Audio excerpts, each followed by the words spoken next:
동양 사람들은 대개 효도하면 유교를 생각하지만은 성경만큼 효도를 강조하는 그러한 책도 없습니다. 유교에서는 효도가 모든 덕의 근본이고 모든 행실의 으뜸이다, 그렇게 가르칩니다. 그래서 효경의 1장에 보면은 신체발부 수지부모, 사람의 몸에 털럭 하나라도 부모로부터 물려받은 것이기 때문에 이것을 상하게 하지 않게 잘 간수한 것, 이게 효의 시작이요. 몸을 세워서 도를 행하고 이름을 날려서 부모를 빛나게 하는 것, 이것이 효의 마침이다. 이렇게 선조들은 가르쳤고 우리들은 배워왔습니다. 또 옛날부터 우리 선조들은 효의 중요성을 말할 때에 4가지로 말씀을 했습니다. 양지, 봉양, 공대, 입신양명, 이렇게 가르쳤습니다. 양지란 무슨 뜻이냐면은 효도를 행할 때 부모의 뜻을 헤아려 기쁘게 해드리라는 거예요. 내가 하고 싶은 거 하지 말고 부모님이 뭘 원하는가를 생각하면서 부모님이 원하는 거, 기뻐하신 뜻을 헤아려서 부모님을 기쁘게 해드리는 거. 봉양이 뭐냐? 말로만이 안 된다는 거예요. 물질로 부모를 공경해야 진짜입니다. 여러분, 용돈 많이 들으셨나요? 예. 젊은 양반들, 젊은이들, 여기서 젊은이들은요, 우리 딸이 27이니까 27 이하 아직도 결혼하지 않는 젊은 사람들, 부모님께 용돈 드리셨나요? 젊어서부터 배우셔야 돼요. 이 설교를 딱 듣고 난 후에는 이것이 얼마나 큰 축복이고 이것이 하나님이 기뻐하는 일인가, 이것을 성경을 통해서 발견하게 되실 겁니다. 예. 그 다음에 3번째가 공대, 부모 앞에서 표정을 부드럽게 하라는 거예요. 밝게 하는 것. 요즘 젊은 사람들 이렇지 않죠? 굉장히 솔직합니다. 너무 솔직해서 탈이에요. 좀 우리 유교적인 미덕을 조금 가질 필요가 있습니다. 부모님 근심되지 않도록 부모님 앞에서 언제나 표정을 밝게, 또 표정을 부드럽게 하는 것이 효하는 실천 가운데 하나 있음을 우리 조상들은 가르쳤습니다. 그 다음에 입신양명, 훌륭한 인격을 갖추어서 이름을 빛내는 것, 가문을 빛내는 것, 이것이 우리 선조들이 또 예법에 의해서 가르쳤고 또한 본인들도 행했던 그런 효의 방법이었습니다. 그런데 성경은 유교의 가르침과는 조금 다릅니다. 하나님께서는 사람들이 마땅히 행해야 할 내용을 10계명의 10계명을 통해서 우리에게 주셨는데 2 돌판을 통해서 주셨습니다. 한 돌판에는 1계명에서 4계명, 하나님을 어떻게 섬겨야 하는가? 우리를 구원해 주신 하나님, 창조주 하나님, 구속주 하나님을 우리는 어떻게 택한 백성들이 섬겨야 하는가? 이걸 쉽게 말씀드리면 어떻게 섬겨야 효도하는가? 그런 뜻이고, 그 다음에 5계명부터 10계명은 사람의 도리는 뭔가? 이웃을 사랑하는 방법, 이웃을 섬기는 방법, 관계는 어떻게 맺어가야 하는가? 이 계명 중에서 첫째 계명이 뭐냐? 부모를 공경하라라는 내용입니다.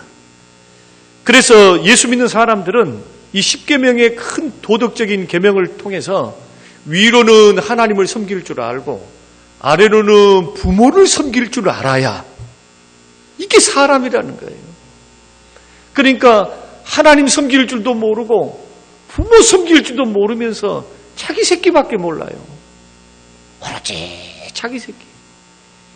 여러분, 이것을 하나님도 기뻐하지 않고, 그리고 또한 이것은 결코 인륜도 아니고 천륜도 아니에요. 특별히 예수를 잘 믿는다고, 나는 믿음 생활 열심히 잘하고 있어요 하는데 부모에게 하는 것 보면은 이 공경 안 해요, 순종 안 해요. 이러면 이 신앙을 진짜 좋은 신앙이다, 그렇게 말하지 않습니다. 하나님을 공경하고 하나님을 사랑하고 하나님의 은혜를 누리고 산다면 여러분 부모님도 공경하고 사랑하고 순종하고 귀하게 여기시는 복된 하나님의 사람들이 되시기를 주의 이름으로 축원합니다. 디모데전서 5장 8절에는 누구든지 자기 친족, 특히 자기 가족을 돌보지 아니하면 믿음을 배반한 자요 불신자보다 악하다. 저는 우리 성림교회의 모든 자녀들은 이미 부모님이 제가 연로해서 내가 나이가 많아서 이미 부모가 떠나신 분들을 제외하고 모든 자녀들은 불신자보다 더 악한 자들이 있지 않게 되시기를 주의 이름으로 축원합니다. 심지어 출애굽기 21장 15절 말씀 보면은 자기 어미나 아비나 어미를 치는 자는 반드시 죽일지니라. 어머니를 요구를 하고 아버지를 요구를 하고 자식으로서 못할 그러한 천륜을 범하고 인륜을 범하는 일들을 하면은 저 골짜기에 독수리에게 꽁꽁꽁 포승줄을 묶어가지고 저 독수리가 있는 곳으로 데려가서 그 독수리가 와서 그 눈을 파먹으라 이거예요. 그렇게 버려둔다 할지라도 율법에서는 성경에서는 강하게 불효에 대해서 그 불효가 눈에 보이지 않는 하나님을 공경하고 산다고 한 사람들이 눈에 보이는 부모님을 공경하고 순종하지 못하고 효도하지 못하고 사는 것이 어찌 그것이 참 신앙이겠는가. 여기에 대한 강조했다는 말씀을 우리가 생각하면서 하나님의 심판이 엄격하다, 엄격. 반면에 심판이 엄격한 것만큼 부모를 공경하는 자에게 위로부터 내리시는 하나님의 복과 장수의 축복이 얼마나 큰고 하니 하나님이 주신 복, 하나님이 우리에게 약속하셨던 복 가운데 하나만 빼놓고 나머지는 다 주시겠다는 거예요. 그 하나가 뭐냐 하면은 예수 믿고 구원받는 것. 구원의 복은 오직 예수 그리스도를 믿는 믿음으로만 받는 줄로 믿습니다. 예수 그리스도를 믿어야 구원받아요. 그러니까 아무리 내가 부모를 공경하고 효자로 산다 할지라도 예수 안 믿으면은 영원한 천국 못 갑니다. 영원한 형벌 받고. 그러나 하나님이 효자들에게는 뭘 주시느냐? 예수 믿고 구원받은 하나님 백성들이 하나님을 경외하는 마음으로 또 하나님의 명령인 우리를 낳아주시고 길러주신 그 부모님을 향하여 효도하고 살면 땅에서 잘되고 장수하리라. 여러분, 땅에서 잘되고 장수하면 이보다 더 큰 복이 어디 있어요? 그런데 하나님을 잘 섬기고 살면 땅에서 잘되고 형통의 복을 주고 너의 수명을 길게 하리라. 하나님 말씀을 따라서 순종하며 살면은 하나님이 복을 주시고 순종하고 사는 하나님을 기쁘시게 하는 하나님의 자녀들에게 하나님이 장수의 복을 주시겠다는 거예요. 이것이 부모를 공경하고 부모에게 순종하고 부모에게 효도하면은 누가 지켜보신다? 하나님이 지켜보신다는 거예요. 그러니까 내 아버지, 내 어머니라고 해서 나를 낳아주셨으니까 다 아시겠지. 내 형편을 아시겠지. 내 지금 연약하고 없고 힘든 이 모든 것을 아시겠지. 이것이 안 통한다는 거예요. 이것이 하나님 앞에서는. 그래서 마가복음 7장 11절 말씀 보면은 예수님께서는 물질적으로 부모님을 봉양하는 것에 대해서 강조를 하십니다. 어떤 내용이냐? 마가복음 7장 11절이 고르반 하나님께 드려졌다 하면은 나는 부모님을 봉양하지 않아도 된다. 이런 헛된, 이것은 주님이 만드시지 않는 제도, 악한 종교인들이 만든, 자기 멋대로 만든 이 제도에 대해서 예수님께서 책망을 하시면서 절대로 그건 있을 수 없다는 거예요.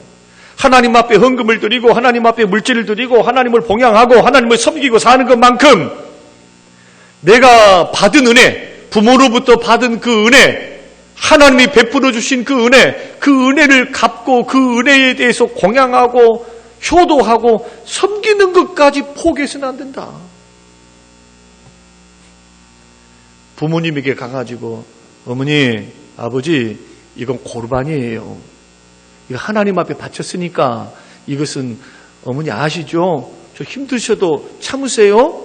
아버지 좀 참으세요? 근데 내 아버지 어머니는 굶고 있고 내 아버지 어머니는 정말로 힘들어 있고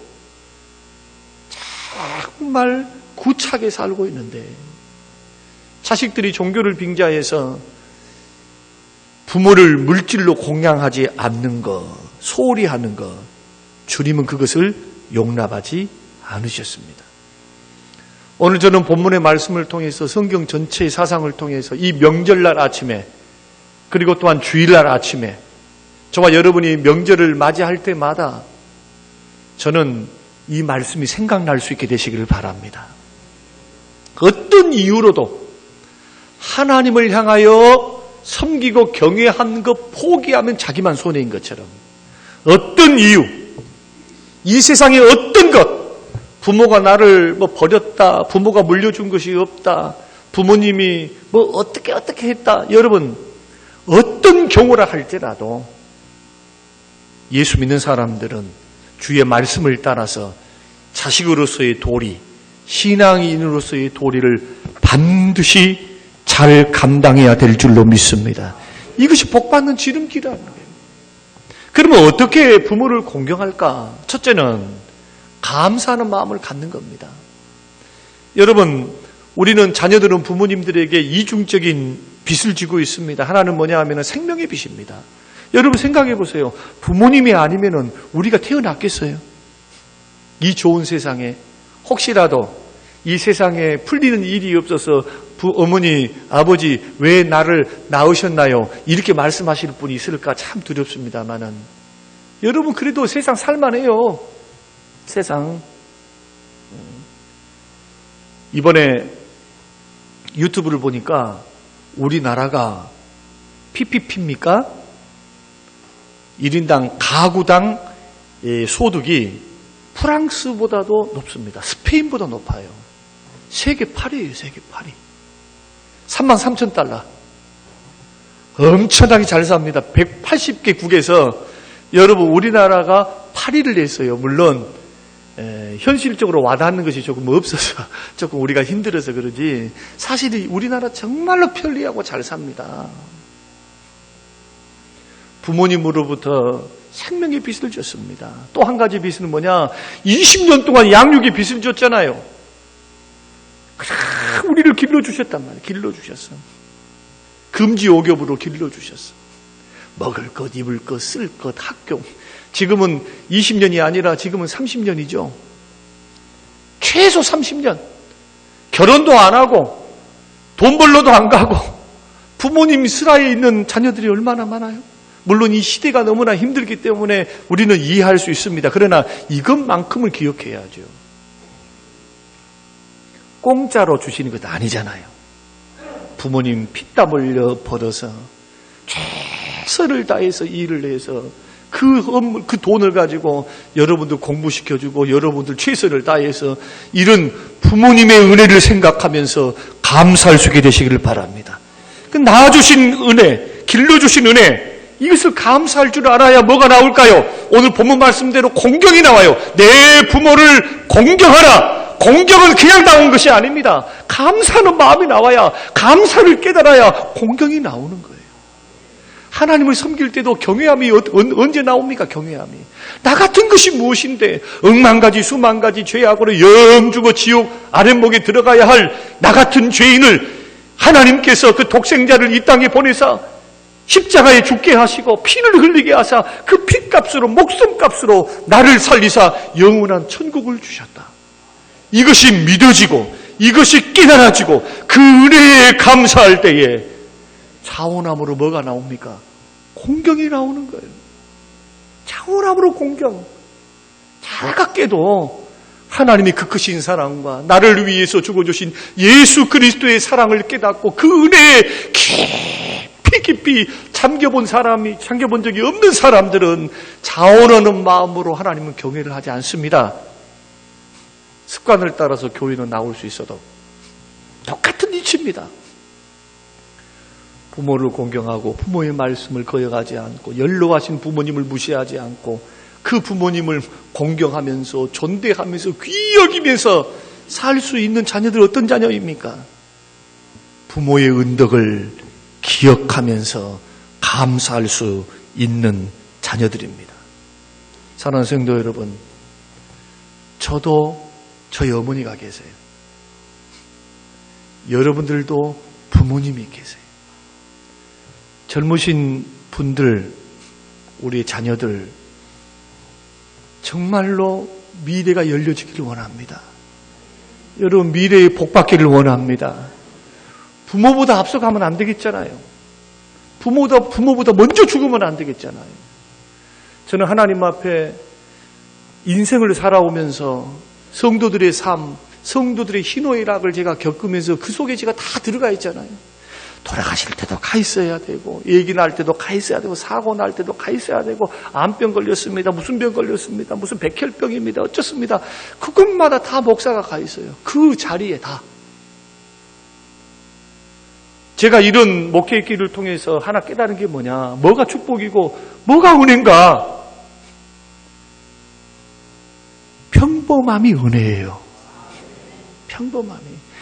무슨 63 빌딩을 내가 갖고 있지 않아도 새끼 밥 먹고 살고 집 한 칸이 있고 자식들 건강하게 가정 이루어서 살고, 아니 부부도 서로가 아프지 않고 이렇게 나이가 들어가면서 더도 말고 덜도 말고 우리 원로 목사님처럼만 살면 좋겠어요. 80세 되셨어요. 제가 어제 우리 장인 어른께 우리 목사님 이야기를 했거든요. 지금 올해 80 되셨거든요. 50년 동안 술을 잡수시고 75년 동안 담배를 잡수셨는데 예수 믿고 끊기는 끊었어요. 죽을라 하시니까 끊고 돌아가실라 하니까 끊었다. 이것은 우리 장인어른의 간증입니다. 근데 뭐가 감사하느냐? 형제지간 중에서 남자 형제들은 다 형님이고 동생이 다 돌아가셔 버렸어요. 이미 10년, 15년, 20년, 30년 전에. 그런데 예수 만나서 그 고백이 그거예요. 목사인 나에게 이 평신도가 저한테 80된 이 장인어른 평신도께서 간증을 하시는 거예요. 나는 이렇게 오래 사는 것 보니까 하나님의 은혜를 받았다는 거예요. 하나님의 은혜. 하나님의 은혜. 더 없는 은혜 받았다. 더 없는 은혜. 그런데 저와 여러분들이 이런 은혜는 그냥 아무에게나 주시는 것이 아니고 간섭하시고 생사화복을 주관하시고 지금도 은혜를 베푸시고 지금도 역사하시는 하나님의 은혜인 줄로 믿으시길 바랍니다. 하나님이 열어주셔야 돼. 살고 죽는 것을 내가 어찌하냔 말이야. 내가 하나님이 생명호흡을 연장하시고 붙들어 주셔야 살고, 예수 믿는 사람들은 하나님의 주권을 믿습니다. 하나님의 주권을 믿습니다. 생명의 주인이 하나님, 물질의 주인이 하나님. 그 하나님. 부모의 은혜에 여러분 감사하세요. 명절 때만 그러지 말고 날마다 감사하세요. 하나님 은혜에 감사하다. 하나님 은혜에 감사하다. 저는 이런 감사도 하고 싶어요.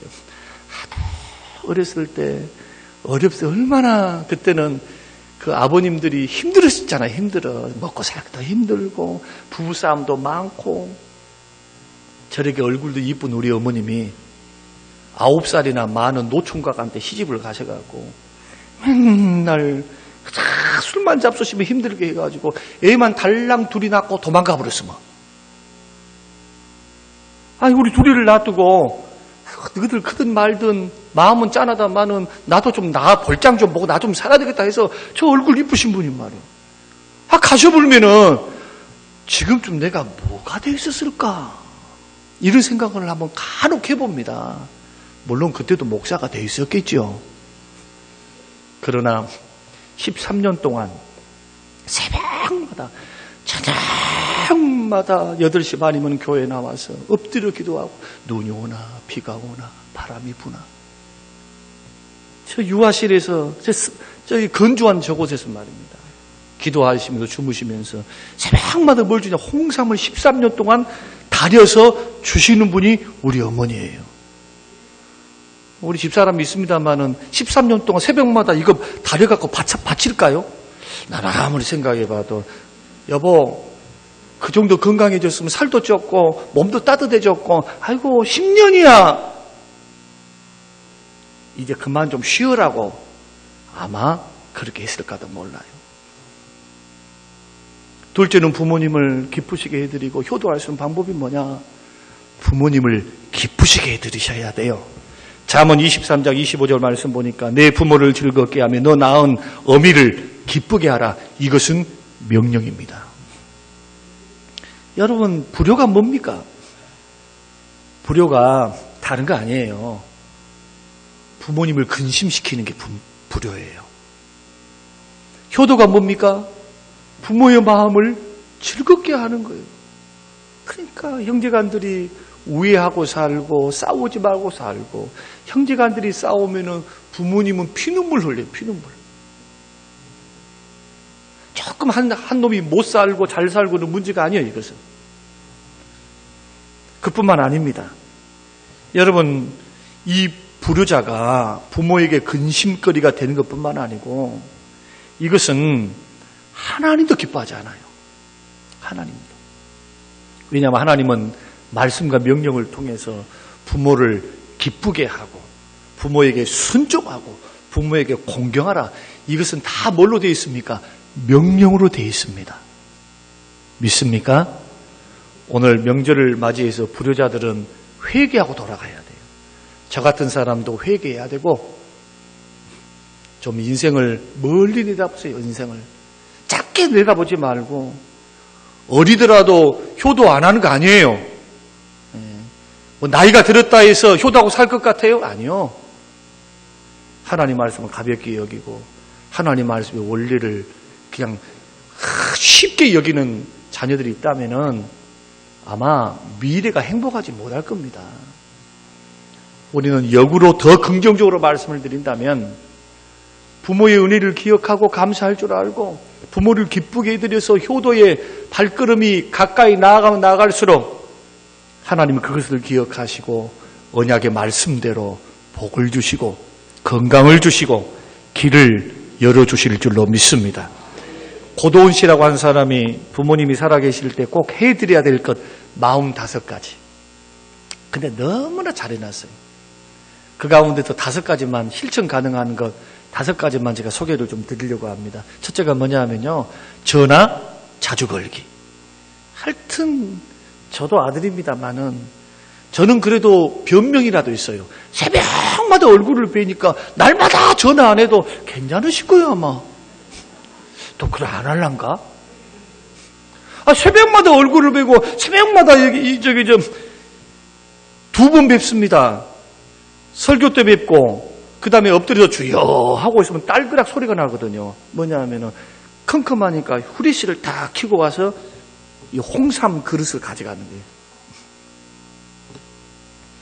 근데 남자애들은 하여튼 여자만 사귀었다 그러면 엄마하고 아버지가 없어요. 이제. 그 다음부터는 홀딱 퐁당 빠져가지고 다 그러고 살았잖아요. 사실. 자식들은 뭐라 할 것이 아니에요. 다 우리가 그렇게 살았어요. 그러나 부모를 기쁘게 해드릴 수 있는 방법 가운데 하나가 부모님들은 그런다고 그래요. 이분에 의하면은 자녀가 목소리를 들려주면은 그것이 그렇게 행복하대요. 제가 우리 집 이야기해서 정말 죄송한데요. 사실이니까 말씀을 드릴게요. 이 자리를 빌어서 어머니도 아마 이제 알게 되실 것 같아요. 늘 음식을 만들거나 아니면은 무슨 과일을 뭐 한 달에 한 번 내지는 뭐 이런 거 저런 거 챙길 때 꼭 우리 집사람이 하거든요. 저희 집사람이 왔다 갔다 해요. 나 바쁘니까 당신 갔다 와. 제가 그래요. 나 바쁘니까 당신 갔다 와. 실상은 안 바쁘면서. 그 말이 뭐냐 하면 새벽에 뵀으니까 당신 갔다 와. 당신. 며느리가 해야지 뭐 아들이 해. 이러면 우리 집사람이 뭐라고 말하느냐 하면은 또 순종 잘해요. 순종하면서 뒷꼭지에다 대놓고 이렇게 말해요. 내가 100번 가는 것보다 아들이 한 번 가면 더 좋아하실걸? 그래서 한 번 할 때는 그게 귀에 안 들어왔어요. 그런데 2번 그러고 3번 그러고 4번 그러고 이제 그러는 거예요. 그러니까 정말 그럴까? 머뭇거리면서요. 이제는 운전을 해서 이제 많지는 않습니다만 조그만 과일을 좀 살펴드리면서 드리는 일들을 이렇게 하시는데 아이나 다를까 며느리가 올 때보다도 내가 올 때 좋아하시더라. 내가 올 때. 한 번은 저희 어머니가 삐진 것 같아가지고 얘들한테 그랬어요. 야야, 엄마 나 할머니가 이상하다. 삐진 것 같은데 너희 둘이 한번 가볼래? 전화를 해서 아마 식사를 이렇게 하셨나 봐요. 그러니까 우리 아들이 그 말을 듣고 가서 할머니한테 물었대요. 할머니, 아빠가 좋아, 우리가 좋아? 아빠가 좋아, 우리가 좋아? 할머니가 막 웃더래요. 깔깔깔 웃어요. 야야, 그래도 내 새끼가 제일 낫지. 우리 아들이 그랬다는 거예요. 안성주가 더 낫소, 안성욱이가 더 낫소, 우리가 더 낫소. 이제 이렇게 물어봤대.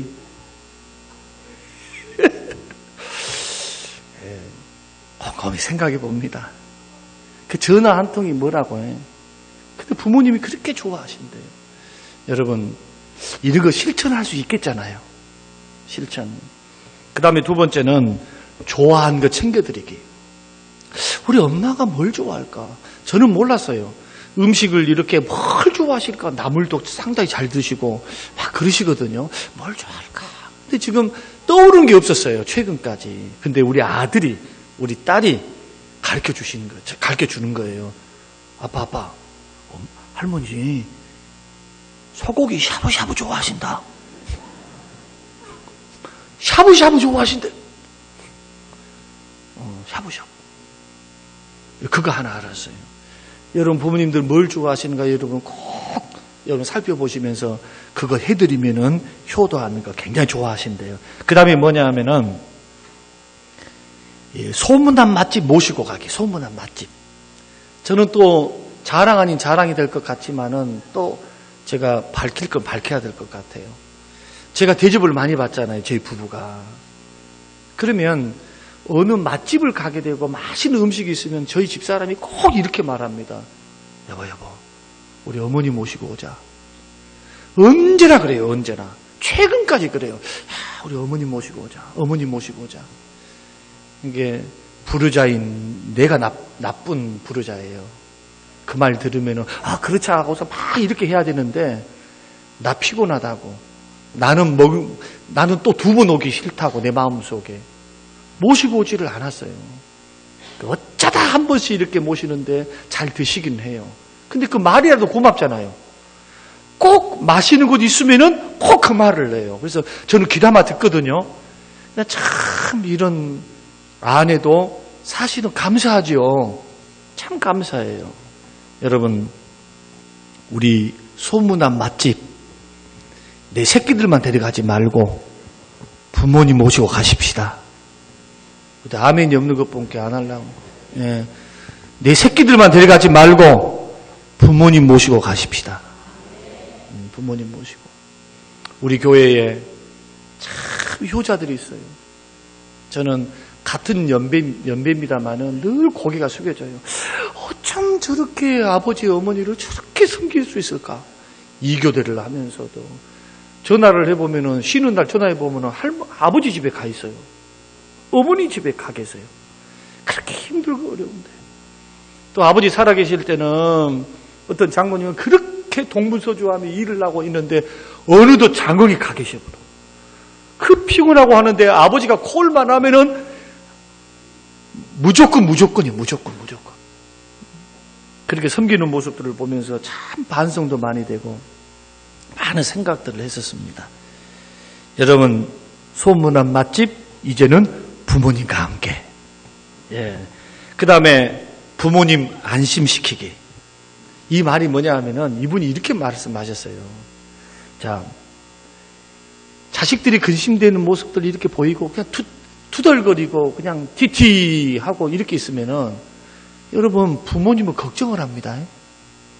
제가 요즘 저희 아들 때문에 정말 살 것 같아요. 군대를 갔다 오니까 철이 들었어요. 어떤 철이 들었느냐? 군대를 갔다 오고 난 후에 얼마나 밝아져 버렸는지. 해피 바이러스. 가기 전에는 우울해요. 내가 새끼 밥도 주고 돈도 주고 등록금도 주고 뭣도 해주는데 손해보는 느낌이 있죠. 왜? 찡찡하는 한 거 아닌데 뭔가 모르게 우울해 있어요. 그러면 이야기를 해보면 또 그것도 아니야. 그것도 아니야. 제가 정말 일주일 전에 그 말 했습니다. 아들한테. 아들, 이제 아빠 너 잊을 수 있다. 왜 잊을 수 있다고 말했냐면요. 이제 학교로 올라가거든요. 언제나 너의 빈 방, 그 방은 아빠의 마음에 은은하게 맺혀있는, 자, 은은하게 걸려있는 꼭 떡을 먹다가 얹혀있는 느낌이었는데, 이제 너는 날마다 아침 보고 점심 보고 저녁을 봐도 너무 행복해해요. 엄마한테 막 이렇게 장난치는 걸 보면요. 둘이가 꼭 사귀는 것 같아요. 참 희한스럽죠. 그런 모습이 보여요. 대화가 뭐가 좋다고 2시간, 3시간 앉아가지고 그냥 서 있어 그냥 랄랄랄라 하면서 얘들아 시끄럽다 잠 좀 자자. 즐거워하는 자식들의 모습을 보니까 멀리 떨어져 있어도 근심이 싹 사라져요. 나 너 믿을 수 있어. 이제 아빠 걱정 안 할게. 여러분 이번 명절 때 부모님이 물으셨을 거예요. 야야 사업 좀 잘 되냐? 어머니 요즘 경기가 바닥인데 그냥 그래요. 빵점이 조금 잘 안 돼도 이렇게 말을 해야 돼요. 어머니 이상하게 하나님 은혜로 잘 되고 있습니다. 그래서 내가 이것도 사왔잖아요. 소갈비 한우갈비예요. 그래야 부모님들이 걱정을 안 해요. 여러분 일이 잘 안 풀려도 주의 은혜 가운데 잘 풀려요. 정말 믿음의 고백인 겁니다. 이게 하나님이 풀리게 해주실 줄을 믿어요. 여러분 말라고 근심과 염려를 이것을 전달시켜서 부모로 하여금 부모님은 내가 말한 거 하나 한 것밖에 없는데 부모님은 10가지 생각해요. 10가지를 그러면서 근심하면서 걱정하면서 기도하시잖아요. 사실 여기까지만 설교해도 오늘 은혜 받고 가는 겁니다. 그러나 오늘 본문에서 2가지를 더 말씀하시는데 그 3번째가 뭐냐? 부모님의 말씀에 순종하라. 순종해야 돼요. 자녀들아 너희 부모를 주 안에 순종하라. 이것이 옳으니라. 잠언 13장 1절 지혜로운 아들은 아버지의 훈계를 들으나 자식이 거만하면은 꾸지람을 즐겨 듣지 아니하느니라. 여기에서부터 벌써 싹이 보이는 거예요. 저는 우리 성림교회가 앞으로 다음 세대를 세워갈 때 2가지는 반드시 세워져야 된다고 믿고 있습니다. 하나는 뭐냐? 신앙을 바로 세워야 돼요. 믿음의 대를 끊이지 않도록 믿음이 흘러들어가야 되고, 2번째는 부모와 어른들을 공경해야 된다. 아무리 시대가 바뀌었다 할지라도 어른들을 공경하고 귀하게 여기고 하나님을 섬기듯이 어른들, 특별히 부모님들을 공경하는 세대. 이 교육이 반드시 가르침들이 교회 안에 있어야 된다. 여러분 혹시라도 부모님이 무슨 말씀을 하시거든 저도 그거 잘 안 돼요. 지금은 저희 어머니께서 그렇게 안 하시는데 하여튼 제가 40이 넘었어도 45 됐었어도 아마 45때까지 그랬었던 것 같아요. 식사를 하면 뭘 얹어주시면 야야 이거 먹어라 이거 먹어라 야야 저거 해라 저거 해라 이렇게 하시거든요. 저는 엄마 됐어요. 나 얘기 아닌데?